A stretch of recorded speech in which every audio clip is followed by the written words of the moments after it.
போயிடுவோம். இப்போ வந்து வெளி வெளி நகரங்களில் போய் சச்சங்கங்கள் போட்டுட்டு வரோம். சென்னை வரைக்கும் போய் கிளைச்சபைகள் மூலமாக சச்சங்க நிகழ்வுகள் நடந்துக்கிட்டு இருக்கு.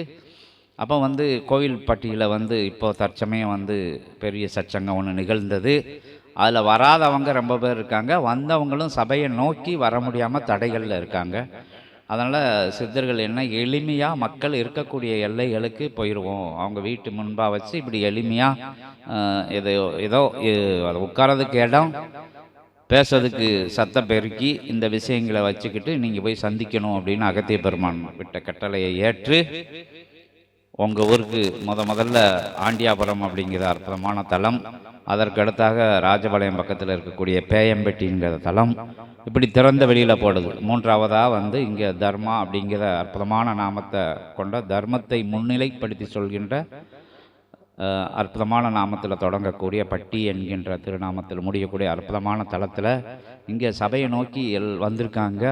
தாய்மார்கள் எல்லாரும் வந்திருக்காங்க. அவங்க வந்து கேள்வியுற்று சபையோட ஆற்றலை, சபையில் என்ன நிகழுது, என்ன விஷயங்கள் நிகழுது, பிரபஞ்சத்துக்கே தலைமை இடம் இது, இங்கே சித்தர்களை தேவர்களை அழைத்து பேசக்கூடிய ஆற்றல் இருக்குது இந்த இடத்துல, உலகத்தில் இது ஒரே இடத்துல தான் இருக்குது அப்படிங்கிற விஷயங்களை தெரிஞ்சுக்கிட்டு பிரபஞ்சத்துக்கே தலைமை இடமா இங்கே சிவபெருமான் உட்கார்ந்துருக்காரு. முருகப்பெருமான் 27,000 கோடி லோகங்களின் ஆற்றலாக உட்கார்ந்து ஆட்சி பண்ணிக்கிட்டு இருக்காரு.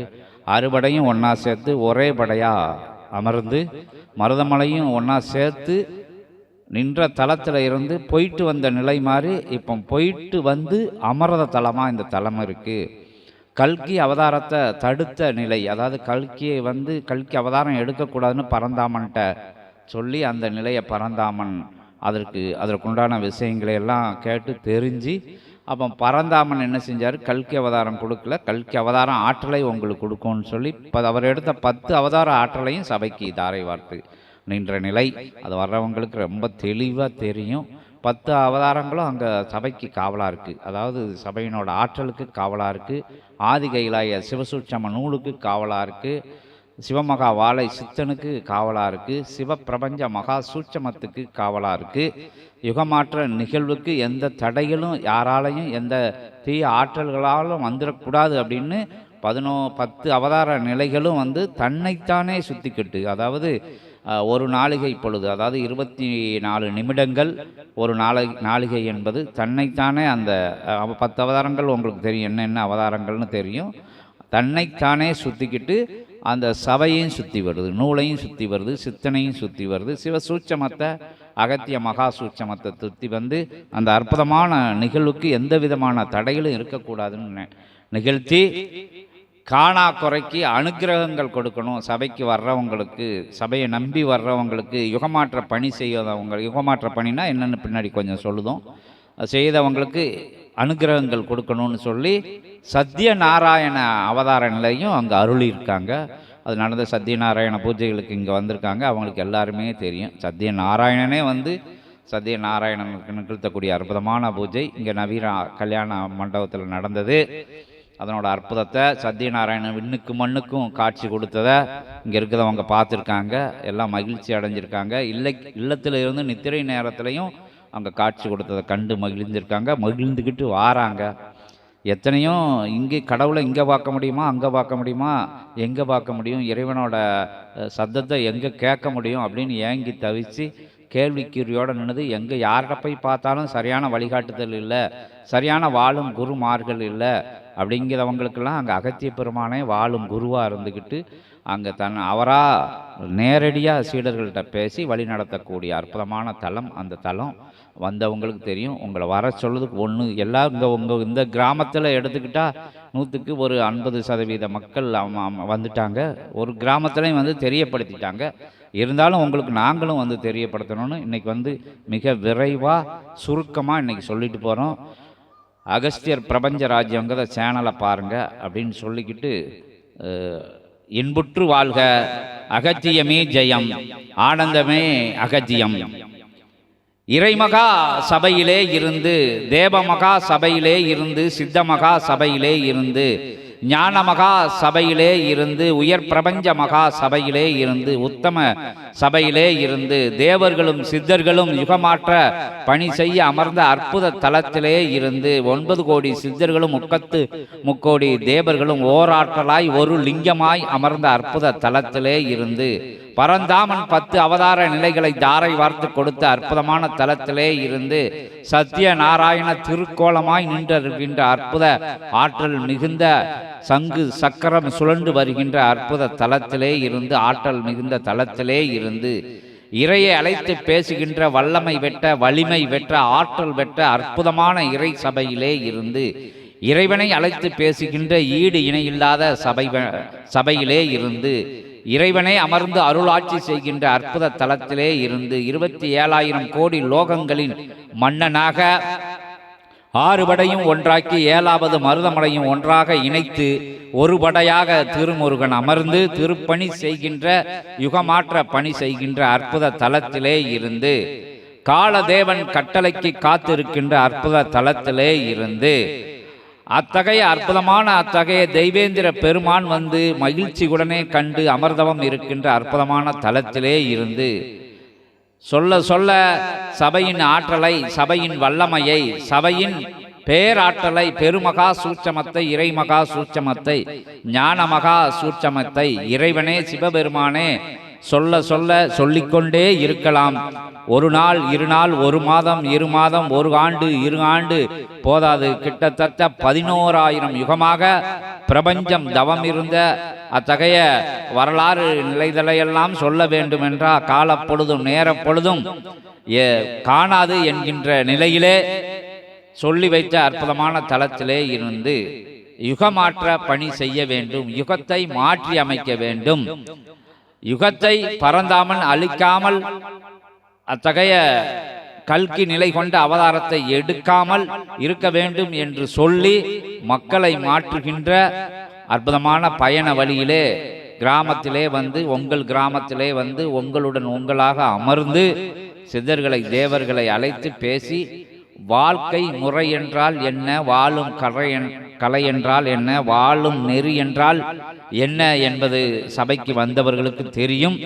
மீண்டும் ஒரு முறை அந்த இதை ஒரு முன்னோட்டமாக ஒரு சிறு குறுஞ்செய்தியாக அற்புதமாக சொல்லிவிட்டு அகத்திய பெருமானை வந்து அழைச்சி நேரடியாக பேசக்கூடிய நிகழ்வு இருக்கு.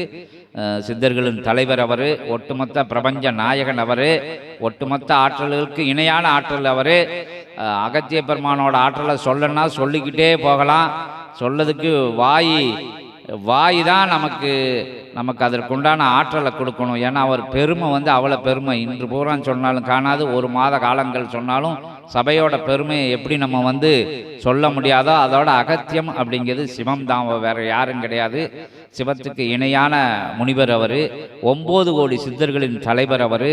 ஒட்டுமொத்த கணங்களெல்லாம் 33 கோடி தேவர்களும் 9 கோடி சித்தர்களும் சிவபெருமான் திருமண கோலத்தை காண சென்ற போது ஒரு பக்கம் அந்த ஆற்றல், அதாவது இப்போ பூமியெல்லாம் சரிஞ்சிருச்சு வச்செல்லாம் அது ஒரு சூட்சமம். அவங்ககிட்ட எல்லாம் புண்ணிய நிலைகள்லாம் போன போது இங்கிட்டு பாவ நிலைகளெல்லாம் மேலே போய் கூத்தாட்டம் போட்டிருக்கு.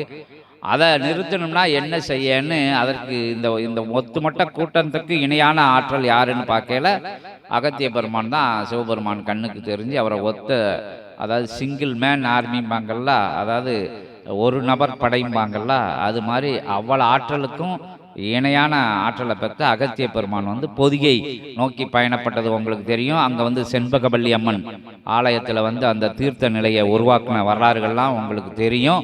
அப்படி போய் பொதிகையில் அமர்ந்த ஆற்றல் மிகுந்த சித்தன் ராமபிரான் வந்து அங்கே ஸ்ரீலங்கா அந்த தேசம் போவதுக்கு அங்கே அந்த நிலை அவரை ராவணனை வந்து வதம் செய்யறதுக்கு போவதுக்கு வேண்டி நின்ன பெருமா முனிவர் யாருன்னா அகத்திய மகரிஷி தான்.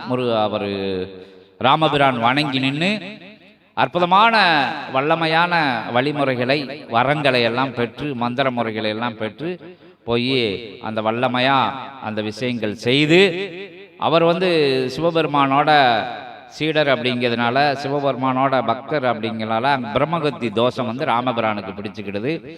அப்போ வந்து இதை போக்கணும்னா என்ன செய்யணும்? அப்பவும் அகத்திய பெருமானோட துணையத்தான் நாட வேண்டியது இருக்குது. அகத்திய பெருமான்கிட்ட வந்து ராமபிரான் வணங்கி நிற்க அற்புதமான தலம் உருவாக்கப்பட்ட வரலாறு உங்களுக்கு எல்லாம் தெரியும். ராமேஸ்வரம் பாப சாப விமோசன தலம்.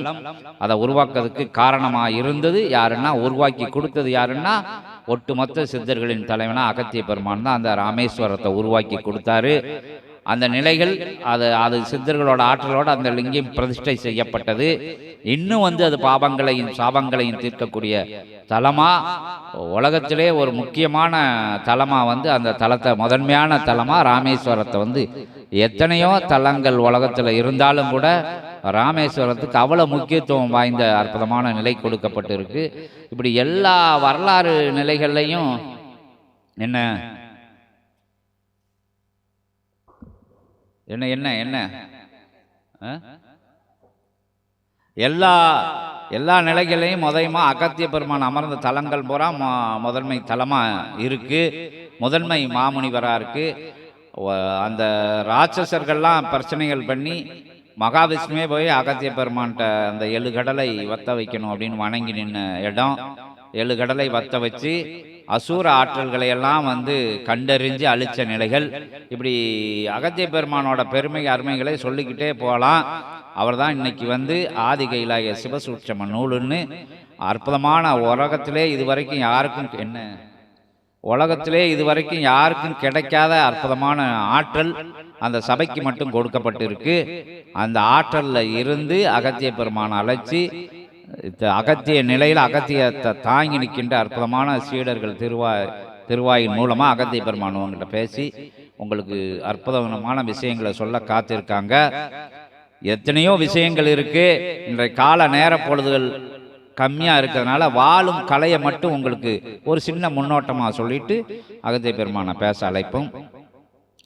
அதாவது வாழும் கலை அப்படின்னு சொல்லுதாங்க. வாழும் முறை, வாழ்வியல் நெறி, தெய்வீக வாழ்வு, இல்லறம்னா எப்படி இருக்கணும் அப்படிங்கிற விஷயங்களை எத்தனையோ ஞானிகள் மகான்கள் யோகிகளெல்லாம் என்ன சலசலப்பு. நீங்கள் முதல்ல அதுக்கு என்னன்னு சொல்லி அமைதியாக உட்காந்துக்கோங்க. அப்போ தான் நான் பேச முடியும். என்னது வேணும்? இல்லை நீங்கள் எப்படி கசாமசானா எல்லாரோட கவனம் உங்கள் பக்கம் இருக்குது. நான் சொல்லது கேட்காது. உங்களை தான் பார்க்க கூட்டங்கள் ஃபுல்லாக அது அப்படி சலசலப்பாக அப்படி கூட்டம் முறை என்ன நடக்குது அப்படின்னு போயிடும். அதனால் அமைதியாக செஞ்சுக்கோங்க. இல்லாட்டி அதை முடிச்சுட்டு அடுத்து பேச ஆரம்பிப்போம். எல்லாருக்கும் போகணுங்களா? வாழும் கலையை எத்தனையோ யோகிகள் மகான்கள் ஞானிகள் அப்படின்னு சொல்லியிருக்காங்க. வாழ்க்கை எப்படி வடிவமைக்கப்பட்டிருக்கு அப்படின்னா, இப்போ பிரபஞ்சம் அப்படின்னு சொல்லப்படுது. பஞ்சபூதங்கள் அப்படிங்கிற நிலை சொல்லப்படுது. நீர், நிலம், அந்த ஆகாயம் அப்படிங்கிற பஞ்சபூத தத்துவங்கள் உங்களுக்கு எல்லாருக்குமே தெரியும். 5 பூதங்கள் 5 பூதங்கள் எல்லாரும் செஞ்ச புண்ணியங்கள் யோகிகள் மகான்கள் ஞானிகள் தேவர்கள் சித்தர்கள் எல்லாரும் செஞ்ச புண்ணியங்கள், நம்ம செஞ்ச புண்ணியம், நம்ம முன்னோர்கள் செஞ்ச புண்ணியம், நம்ம பல பிறவிகளில் செஞ்ச புண்ணியங்கள்லாம் பஞ்சபூத ஆற்றலாக உருவாகுது. பஞ்சபூத பேராற்றல்களாக உருவாகுது. அதாவது காற்றுன்னு சொல்லக்கூடிய அற்புதமான நிலை. தென்றலாகவும் வீச முடியும், புயலாகவும் வீச முடியும். ஒருத்தனை வாழவும் வைக்க முடியும், தாளவும் வைக்க முடியும். வாழ்க்கைக்கு தேவையான ஆற்றலை கொடுக்கு. அது வீழ்ச்சிக்கு தேவையான விஷயங்களுக்கும் காற்று பயன்படுது. அதே மாதிரி நீர் தாகத்துக்கு கொடுக்கு, உடம்பெல்லாம் இருக்கு, நல்ல உற்பத்தி நிலைகளுக்கெல்லாம் தேவைப்படுது. அதே நேரத்தில் அது கோபம் வந்தான்னா சுனாமியாக வந்துடுது, பேராற்றலாக பிரளயம் ஏற்பட்டுருது. அதே மாதிரி தான் நெருப்பும் வீட்டில் விளக்கா எரியுது. அற்புதமான சமையலுக்கு உண்டான அந்த நிலைகளுக்கு அது பயன்படுது, வெளிச்சத்துக்கு பயன்படுது, எல்லாத்துக்கும் பயன்படுது. அதே நேரத்தில் அது கோபம் வந்துடுச்சுன்னா எல்லாத்தையும் முடிச்சிடும். அதை ஒவ்வொரு ஆற்றலும் அதே மாதிரி எல்லா நிலைகளும் பஞ்சபூதங்கள்னு தான் அதை பஞ்சபூதங்கள்னு சொல்கிறாங்க. பஞ்சபூதங்களை தான் நம்ம சிவம் அப்படின்னு வணங்குதோம், இறைவன் அப்படின்னு வணங்குதோம், ஆண்டவர் அப்படின்னு வணங்குதோம். பஞ்சபூத வழிபாடுகள் எல்லா நிலைகள்லையும் இருக்குது. பஞ்சபூதங்களை வணங்கி நிற்காங்கல்ல, ஏன் மேலே பார்த்து வணங்கலாம், காற்றை பார்த்து வணங்கலாம், மரத்தை பார்த்து வணங்கலாம். பஞ்சபூத தன்மைகள், மரத்துக்கும் பஞ்சபூதங்கள் தேவைப்படுது.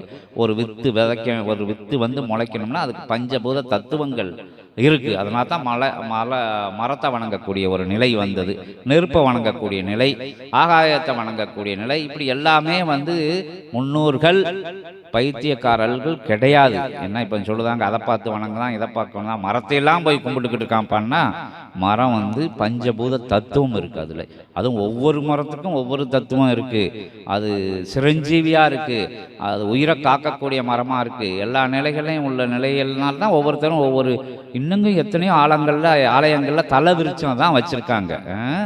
அதான் மருந்து பொருளாக இருந்திருக்கு, உயிர் காக்கும் மருந்தாக இருந்திருக்கு. லேசாக அந்த ராமர் லட்சுமர் மயங்கி இருக்கையில் சிரஞ்சீவி தானே தேவை, அந்த மூலிகை தானே தேவைப்பட்டது. அது மாதிரி எல்லா மூலிகையிலும் சிரஞ்சீவிகள் நம்ம உடம்பை வளர்க்குறதுக்கு எல்லாத்துக்கும் அது காரியமாக இருக்குது. நம்ம பிரபஞ்சத்தை சுத்தப்படுத்தக்கூடிய அற்புதமான நிலையெல்லாம் கொடுக்கு. அதனால் அதை வணங்குறாங்க. இதெல்லாம் பஞ்சபூதங்களை எதுக்கு வணங்கினா ஒரு தத்துவம். அதனால தான் நம்ம இறைவன் மொத்தமாக சேர்ந்தது சிவபெருமான். இறைவன்கிட்ட இருந்து காரண காரியத்தோட ஒரு புண்ணியம் எல்லாம் போய் ஒரு இடத்துல சேர்ந்துருச்சு.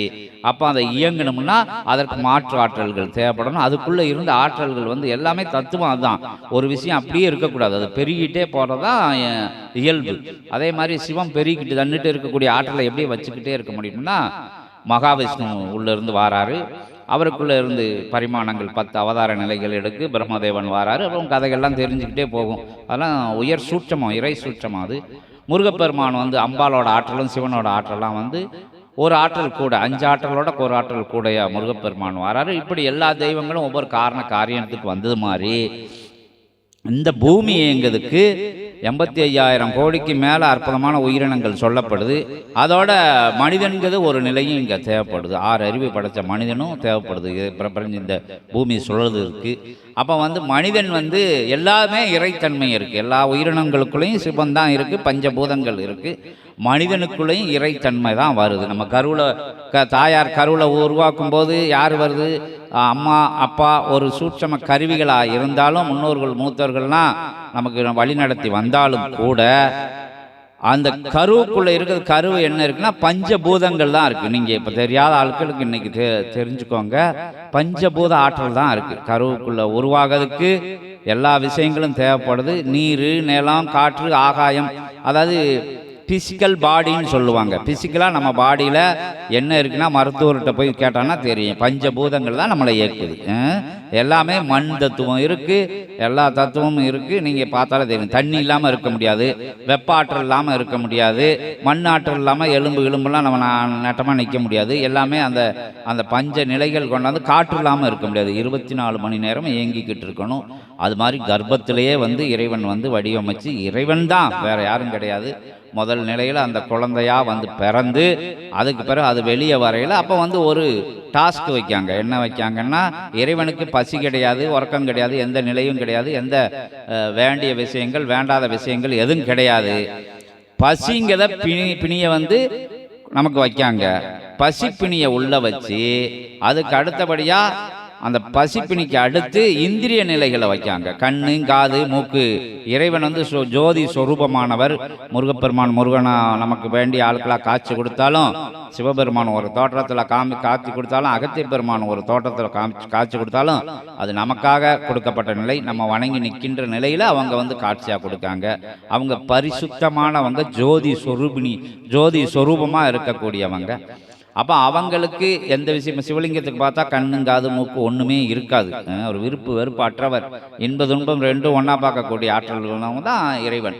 அப்போ நமக்கு என்ன வைக்காங்கன்னா, இந்திரியங்களை வச்சு வழி நடக்கிறதுக்காண்டி கண்ணுங்காது மூக்கு பார்த்து நடந்துக்கோ, நல்லது கெட்டதை பார்த்து நடந்துக்கோ, நல்லது கெட்டதை கேட்டுக்கோ, நல்லதை கெட்டதை பேசு அப்படிங்கிற நிலையில் நமக்கு இந்திரியங்களை வச்சு இயங்கணும்ல மனுஷன் அப்படின்னு. குழந்தையா வரையில் அது தெய்வத்தன்மையோடு இருக்கும். முதல் குழந்தை நான் சொல்லுது, இறைவன் நேரடியாக வந்து ஜனிக்கக்கூடிய குழந்தைக்கு எந்த விருப்பு வெறுப்புகள் எதுவுமே இருக்காது. கொஞ்சம் கொஞ்சமாக இந்திரிய நிலைகள், இங்கே சத்தம் எதுவும் டிஸ்டர்பாக இருக்காமல் கொஞ்சம் கொஞ்சமாக இந்திரிய நிலைகள் செயல்படும் போது அந்த விளக்க பார்க்கும், இந்த காட்சியை பார்க்கும், நிலாவை பார்க்கும், அதை பார்த்து இதை பார்த்து செஞ்சு இயங்க ஆரம்பிச்சிருது. குழந்தைகள் வந்து இயங்க ஆரம்பிச்சிருது. அப்படி தவள ஆரம்பிச்சிருது. தவளை ஆரம்பிக்கும் போது கொஞ்சம் சத்தம் இங்கே வருது, சவுண்டு வருது, இங்கேருந்து சத்தம் வருது, கொஞ்சம் பார்த்துக்கோங்க. அப்போ இயக்க ஆரம்பிக்கு, அது வந்து ஆசைப்பட ஆரம்பிக்கு, கோவப்பட ஆரம்பிக்கு. ஒவ்வொரு இந்திரியங்களும் வேலை பார்க்கையில் அப்படி இயக்க ஆரம்பிச்சுதான் ஒரு பொருளை போய் கொடுன்னு முதல்ல பசிக்கு அழுகுது, பிறகு அம்மாவை பார்த்து ஆசைப்படுறது, பிறகு சொந்தக்காரங்களை பார்த்து அந்த ஆசைகள் நிலைகள் வருது. அப்படி இயங்க ஆரம்பிச்சிருது. இயங்கையில் நல்லது கெட்டது, அந்த பையன் அங்கேருந்து ஏறிதான் பார்த்தீங்களா என்ன, அது மாதிரி நல்லது கெட்டது நடக்க ஆரம்பிக்கி. அப்போ வந்து சில விலையை கொடுக்கும், சில விலையை பிடுங்கும். அப்போமே ஆரம்பிச்சிருது கதை. ஆரம்பிக்கல அதில் பிரபஞ்சத்துக்கு நல்லது கெட்டது பதியுது. பிரபஞ்சம் அப்பமே பதிய ஆரம்பிச்சிருது. கண்ணை குத்தி விட்ட பிள்ளையெல்லாம் இருக்கு, மூக்கில் அடித்த பிள்ளையெல்லாம் இருக்கு, இப்படிலாம் இருக்கு. அப்பமே ஆரம்பிச்சிருது கதை, ஆரம்பிச்சிருது. கொஞ்சம் கொஞ்சமாக பெருசாகல என் மாமா மச்சான் எங்கள் அண்ணன் தம்பின்னு இவங்க தப்பு பண்ணாலும் அடுத்து பாவம் பண்ண ஆரம்பிச்சிருந்தாங்க. கொஞ்சம் வளரையில் எங்கள் வீட்டுக்காரங்க எங்கள் வளசல்காரங்க அப்படின்னு இவன் நம்ம பையன் தப்பு பண்ணத்தான் செய்வான், அவன் சொன்னது தப்பு இல்லையா, நம்ம இத்தனை பேர் இருக்கோம், நம்ம அத்தனை பேர் இருக்கோம், அவன் ஒரு ஒத்த வீட்டுக்காரன், அவன் தப்பே பண்ணியிருக்க மாட்டான், இங்கே 10 வீட்டுக்காரங்க இருக்காங்களாம், அதனால் அவன் ஒரு வீட்டுக்காரன், அந்த பையன் என்ன அவன் வந்தேரி அப்படி இப்படின்லாம் கிராமங்களில் சொல்றது நீங்கள் கேள்விப்பட்டிருப்பீங்க. அதாவது நியாய அநியாயங்கள் இருக்குல்ல, அந்த அநியாயமாக செய்யக்கூடிய நிலைகளுக்குள்ளே போய் பாவங்களை சம்பாதிக்கக்கூடிய நிலைகள். சில பேர் என்ன சொல்லுவாங்கன்னா, பெரியவங்க இருந்தால் ஏய் முதல்ல இவனை விசாரி, அவன் என்ன சொன்னான்னு தெரியாது, நல்லா தீர விசாரிச்சுட்டு அதுக்கு பிறகு அவங்க வீட்டுக்கு போங்க கேளுங்க அப்படின்னு சொல்லுற பெரிய ஆட்கள் இப்பவும் வந்து ஊரில், இந்த ஊர்லையும் இருக்காங்க, எல்லா ஊர்லையும் இருக்காங்க.